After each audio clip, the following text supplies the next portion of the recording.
జంతువులలో రాజు ఎవరు? సింహం. ఎవరెస్ట్ శిఖరం ఎక్కిన మొదటి భారతీయ మహిళ ఎవరు? బచేంద్రి పాల్.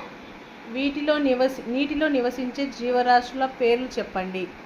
చాప, తాబేలు, కప్ప, ముసలి. రంగుల పేర్లు చెప్పుము.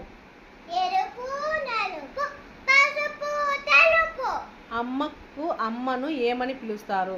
అమ్మమ్మ అని పిలుస్తారు. తాగే నీరు యొక్క రుచి ఎలా ఉంటుంది? రుచి ఉన్నదు. రామచిలుక ఏ రంగులో ఉండును? రామచిలుక ఆకుపచ్చ రంగులో ఉన్నను. మనిషి శరీరంలో అతి చిన్న ఎముక ఏ అవయవంలో ఉంటుంది? చెవి. బాలల దినోత్సవం ఎప్పుడు జరుపుకుంటాము? నవంబర్ 14వ తేదీ. పక్షుల పేర్లు చెప్పుము.